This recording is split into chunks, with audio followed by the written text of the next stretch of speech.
West Ham 1, Brighton 1, just finished at the London Stadium. Where do I start? Well, let's start in the 5th minute. West Ham United took the lead from a corner yet again. Just in the inside of the post. Souček was there just to tap it in to make it 1-0 to West Ham. Seems like a distant memory, Mike. Just a long time ago, mate, isn't it? That was a long, long time ago. But you listen to the commentators, they knew how the game was going to go. Brighton had all the possession, but we should be better. If we're 4th in the league, we should be having more possession than that. We should be getting on the ball and doing better than that. Very disappointed. We're just holding out. I know we needed a second. I couldn't see us winning 1-0. Brighton had too much of the ball and they were always going to get something. And I wasn't shocked. I wasn't shocked when they got it. No, neither was I. James, a teeny weeny little positive to take out of it is that might have gave Souček a bit of confidence, but the game passed him by again, I thought. Yeah. Listen, that's my notes, right? For the first half only. There's quite a lot. Yeah. And I got to admit, even 4-0 hit the bar in the first half. Hit the crossbar, which was a great effort.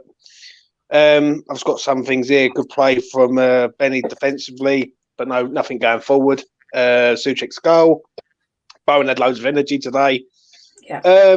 Good save from Fab in the 38th minute, and Dunk had an header on the 39th minute, straight at Fab. Good assist from 4-0. Yeah, it was first half. We played okay, but that's not West Ham to me. What I've seen tonight, it wasn't really for me. That was West Ham giving them all the possession. I've got a stat here. If who's like stats, yeah, right. And it was told as I was watching the game. Right, 25 passes after 26 minutes West Ham had, which to me, in 26 minutes of a game, that is not good. That's not good at all. Yeah. Let's see who's in the chat. We're a joke, says Sean. We think we've improved. Oh my God, sorry. Lawrence, hope you are well. Half time, you sat down, Mike, turned it off for the first half. What were your thoughts? I just thought we needed more. Like James said, we didn't get into the game. I wanted us to roll our sleeves up and have a great go, but we didn't. We sat back, we let them have the ball, and it doesn't matter who they are. I mean, I know they haven't scored many goals, they haven't won for ages, but if you let a team have that much ball, they're going to cause you damage in the end. They're going to score in the end. These are professional footballers, for God's sake. I mean, they're playing in the Premier League. We've got to be better than that. I was just very disappointed with our performance. Some players did all right. I think, Lanzini came on, did more in 10 minutes than, 80% of our players did in 90 minutes. That's exactly what I said. I think it was on the 85th minute, I said, Lanzini has done more attackingly in 10 minutes than what Fornals did in 75 minutes. That's exactly what I said. But do you know what it'd be, though? It'd be, it's Ben Rama. Like, where was Antonio again tonight? Shocking. Like, and I hope that the fan base go after him as much as Benny. Right? Listen, as you know, I like Ben Rama. I think he's I think he's a good player. But tonight, I can hold my hands up and I can turn around and say that he was not great going forward. Defensively, with all my notes that I've got here, because I like to keep notes, defensively, he was decent. He was blocking, done some good blocks. Going forward, poor. But where was Antonio? Right, this is the man. This is when people keep telling us we don't need a striker at this club, there's games like tonight where we need a striker because he wasn't there today again. So, yeah. Fornals had a shot, as you mentioned, James, that hit the bar in a couple of inches, and we would have scored in the first half. What a goal that would have been! It's just these near misses. We can sit here and talk about that, but at the end of the day, Mike, we weren't good enough. No, we weren't. We didn't deserve the 3 points. Full stop.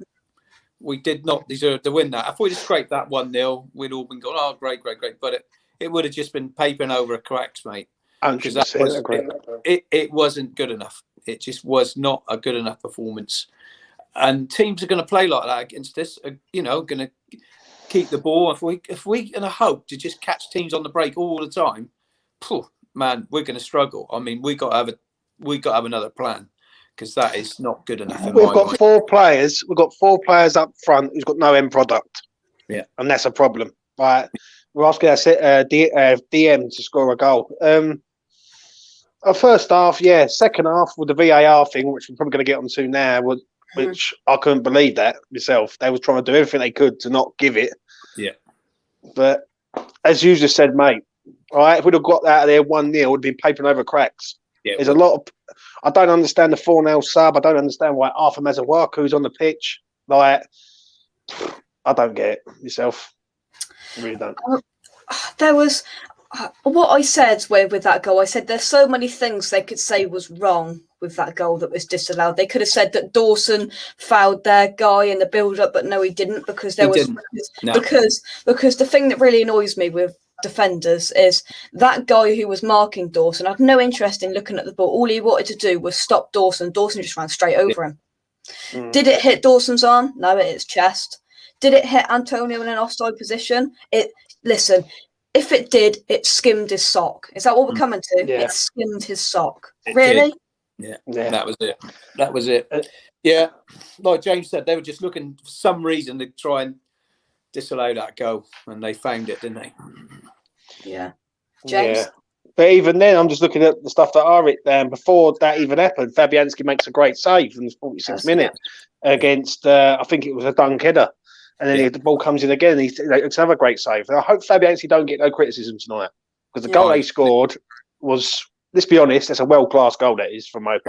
He couldn't have got it more in the corner. Yeah, if he tried.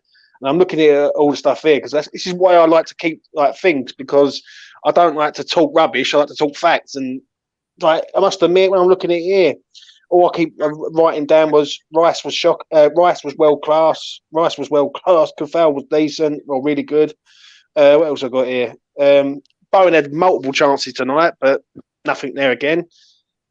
I'm gutted, mate. Even though I called it and I've had a little punt on the draw, because I knew we'd draw this game. I'm gutted as a fan, because I wanted West Ham to win, and to end up getting stung right at the end, and not only just stung right at the end, against 10 men, which makes it even more shocking. Do you know what I mean? Yeah, I know they had nothing to lose at the end. They just threw everything at us, but you give the little lad come on the right back. He's a good little player, and he got a beautiful ball in there. He's class, mate, Lance. He is a class player, that lad. I mean, I when he came on, I just feared it. I thought he's going to do something here. What I can't understand, and I know I don't want to rant because this is a PG show, but Arthur Mazawaku is not good enough. Right, hang on. Right, so let's get into these substitutions now. I sat down when we were, backs against the wall, whatever it was, 60, 70 minutes. So I said, I want these substitutions made now. I want Kraut on, I want Fornals off, and what did I say? I wanted Lanzini on, and I wanted Ben Rama off. I couldn't understand why Arthur Masuaku was put on that pitch. I said to Dad, this geezer can't. 2 seconds, James. I said to Dad, this geezer can't defend, and he handled with it relatively well. But then, last minute, when the goal happened, he was pulled in, gave him too much space, bang, overhead kick, world class goal. But Krell must be sitting there thinking, what the hell have I got to do to get on this flipping pitch? What the hell have I got to do to get on this pitch? Do you know what? It was on the 75th minute. I got it written down. Both subs. I understand the Ben Rama one. And I can hold my hands up on that one, because Ben Rama deserved to be subbed, because he was nothing going forward. The Fornals one, I don't understand. I thought Fornals played all right. And you know that I'm sort of, I'm like that with Fornals, but I thought he played all right today. Arthur Mazawaku, mate, 2 games, 2 lapses of concentration, 2 goals, 1 point. When will people learn? And I've seen people on different platforms. I don't want to go on a rant, but I've seen people on different platforms saying, "Oh, Arthur Mazawaku's a good player." I'm sorry, mate, but I don't know what they're seeing. He's a championship player at best. I'm sorry, but he is. And why he's on the pitch today? And what made it worse? Right, they've got 10 men on the 85th minute, and that's why I love writing this stuff down, because it's brilliant. Because it makes me remind stuff. On the 85th minute, Lallana goes off injured, and we've technically got 9 minutes with 10 men, and then they go and score. It's just it looks like shocking. Mike. It looks like we had 10 men. Yeah, it did. Yeah, look, like we had 10 and they had 11 or 12 even at one stage. I'll tell you, mate, honestly, we've got to be better than that. We cannot expect to stay up in the top 4 of the league, continuing playing like that. But I'll tell you what, we would have been better off without Antonio and playing with a force 9 against a team like that and catch him, because that was a plan to catch him on the break. But someone like Lingard or something could have found holes in their defence. They are get-outable. There's no doubt about that. But They've got even good guys in the back. But Antonio was just he wasn't even holding it up. He just wasn't giving us anything. He wasn't giving us anything out there tonight. I thought he was okay in the first half, Antonio. I thought he was okay. Right? I thought he done all right. But second half, apart from the header that he had, right, which was straight at Sanchez, to me, it's like a free pass each week. Free pass for Antonio. Right? And I know for a fact, I go on social media tonight and people will be slating Ben Rama. Lanzini's got to come in for Ben Rama. When will people start realising that Antonio has to sit on the bench eventually? Right? Because you could play Bowen up front, Vlasic in behind, Ben Rama, and Fornells. There's a front four for you, which is a bit of a diamond. And it just says a lot of things really tonight. Number one, you got a £33.5 million player sitting on the bench who can't even get on the pitch. Number two, you got Lanzini who's getting on the pitch before all of them. Gutted. I called the draw. I said the draw on my betting show. I said the draw on here because I know West Ham United too well, and I know exactly how we are. We come across like we're a proper big team, but against these teams, we never turn up. We never turn up. I don't usually do this. I don't like stats. I think at times, especially possession stats, I think stats are irrelevant. But tonight, I think they are very relevant. A couple of stats for you. Possession at home against Brighton, West Ham United had 33% possession. Now, I don't usually care about possession, but that tells you all you need to know about that 90 minutes. All you need to know. We deserve to lose that game. I'm saying it. Dunk had 2 headers that at least one of them should have gone in. Lallana had a really good chance where he had about 10 yards. Mope had a chance on the third minute. Yeah, he did. Yeah, and hit it wide, which just goes wide from a Ben Rama mistake. Yeah. It's to me, it's just shocking, mate. And honestly, what you're saying about the percentage possession rate, at one stage, Brighton and Hove Albion had 84% possession to West Ham's 14%. That to me says it all. Do you know what I mean? We have got one way of playing, and that is 4-2-3-1. And then when we win a game, we're trying to shut the game down and see it out. And tonight, we got stung tonight by a team. Let's be honest, Brighton looked bloody good. I must admit, a lot better than us. 100% agree. Yeah, I think it was 20 minutes in the game. You said we had 25 passes, and they had 148. I mean, what does that tell you? Yeah. What does that tell you? If you're at home, you've got to get out of the blocks. You've got to go and get at them, and you have 25 passes. No, that ain't good enough. It's just not good enough. Got it. We all sit here, and I think Moyes has got to go. Now, for me, if I was in charge for the Chelsea game, I'd be going into that with a 3 in midfield. We were dominated in midfield, especially in that second half.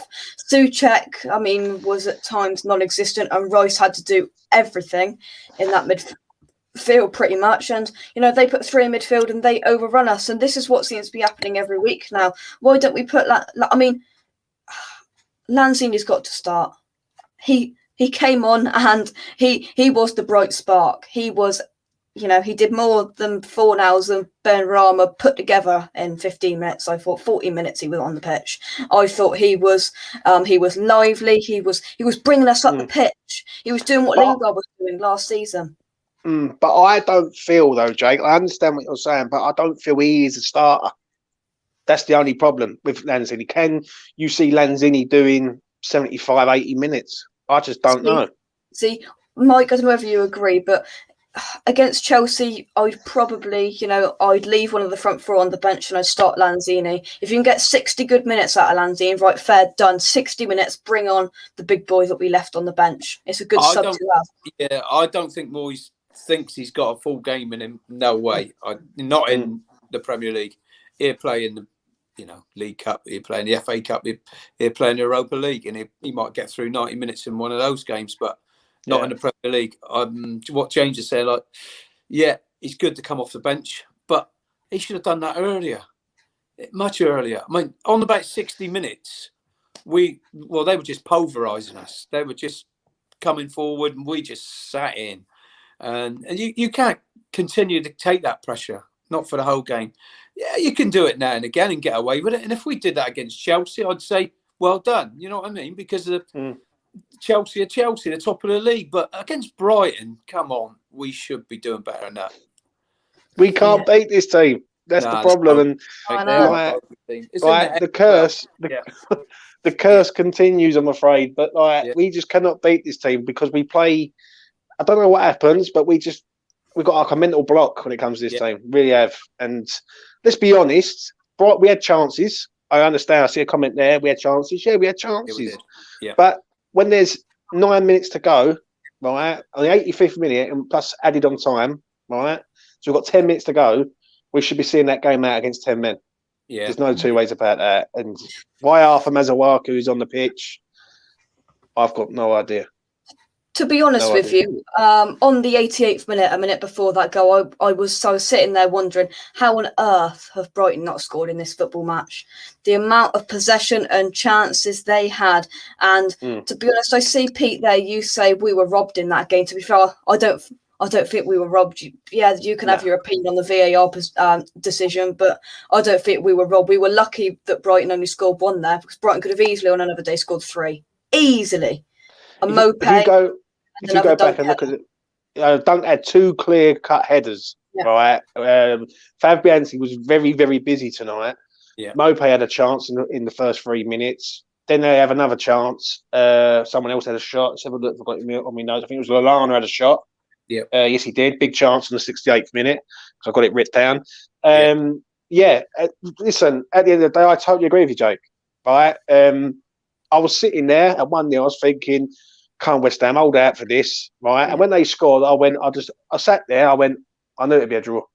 Yeah, and it's bittersweet for me because I called the draw and I stated it. Like West Ham just don't beat Brighton, and just no one believed me, and sadly, it come true. Yeah, well, now if Liverpool hold out against Everton, which it looks like they are going to, we are now 7 points off Liverpool in third, and Arsenal are hot on our heels. So we could do with United beating Arsenal, or that being a draw, because then we will retain our fourth position going into the next round of fixtures. Let's take some points before we head. Then still fourth, just take the point and move on to Chelsea. If we play like that against Chelsea, I think we'll all accept that we will get battered. But let's hope David Moyes is in there now and he is going absolutely ballistic at the players. Which I mean him, Kevin Nolan, the lot. They won't be holding back. That is for sure. I think Antonio should have been subbed for either Sonny or Yarmolenko. He just looks lethargic, and as for Benny, he's been dreadful for the last two games. What do you think of Masuaku coming on? I would have sooner seen Diop. What has Lanzini got to do to start? Let's have a look here. Never seen a VAR check for all sorts of things. Yeah, they were looking at the handball, the foul, the offside. Did it touch him? They were always going to disallow it, weren't they? The longer they went on, and you could see it in the stadium as well. You could hear it. Like fans were like, for God's sake, using something stronger than that, I'm sure. But for God's sake, hurry up, will you, please? Let's have a look at some more comments. Moyes, wrong decisions again, and Masuaku cost us a goal. Where is the midfield three? Well, that's bottom line. We need a shake-up for Saturday. We need to make some changes. We need to get some fresh blood in there. We need to try something different because we're becoming predictable very, very fast, and it's not working. Scott was at the stadium. Scott was at the game. He said lots of stock for Ben Rama. Let's not forget he he made the corner for our opener. Scott, what did you make of it? What was it in the like in the stadium? What was the atmosphere like when Mopé put that into the back of the net? Benny's been dreadful since his 2 goals in the Europa League, as well as Antonio been well out of form for over a month now. Antonio's been out of form for more than that, I think, to be honest with you. Yeah, everyone keeps saying is Benny, Benny, Benny. Where is Mikel Antonio? Is he still in Jamaica? Like, I want someone to please tell me that, because he is our striker. Ben Rama is not our striker, he's our wide man, right? And I agree, he was poor going forward, but defensively, I thought he was all right tonight. He was all right. But where is Mikel Antonio? I want someone to explain that to me, because he has been to Jamaica and I don't think he's come back, if I'm honest. He hasn't. Do you know what I mean? And that Jamal, GB, terrible management. I totally agree with him. Right, David Moyes, number one, why are you bringing Arthur Mazzarwaka on? Right, why are you taking Fornals off? And I'm not Fornals. He's not one of my favourite players, Fornals. But why is Fornals leaving the pitch? Shouldn't be leaving the pitch. Mike. Yeah, when Fornals comes off, you lose a man that's got a hell of a lot of work rate. I'll tell you, and he keeps going. He runs for 90 minutes. That lad, you got to give it to him. Sometimes he might make a few odd decisions with his passing and whatever, but I wouldn't have took him off. No way. For me, Fornals stays on. But I mean, we can keep talking about decisions for, bringing subs on and making mistakes and not holding out for a 1-0 win. But I still go back to the fact that it just wasn't a great performance for the first 75 minutes anyway. We didn't deserve it overall, and that's all there is to it. Yeah, you can't do it every game, but I know we've had 3 games now where take the Man City game out, but the Wolves game in that one today is two pretty lethargic performances in my mind. Early on in the game, the ball bounced out on the left wing. Antonio was up there, and the ball just popped up, and he just stood there and looked at it, and someone come in and nipped the ball away. At the end, he had the ball. He had a chance to run forward. He didn't have no forward momentum at all. He just stopped still. He's got to drive us. And he's just not doing that. What it is, to sort of say it sort of bluntly, we're becoming predictable. Yeah, that's it. Yeah. And we are becoming a 4-2-3-1 system. Yeah. Where when I look at our team, there's and it all goes back to the summer, I'm afraid, gentlemen. No striker, no left back, and it is the old saying. And I've done shows with you, gentlemen, for a long time, and I've been calling for a left back at this club. And when you're bringing Arthur Mazzarwaka in, who's not a left back and not very good, you're going to get things like this. All right.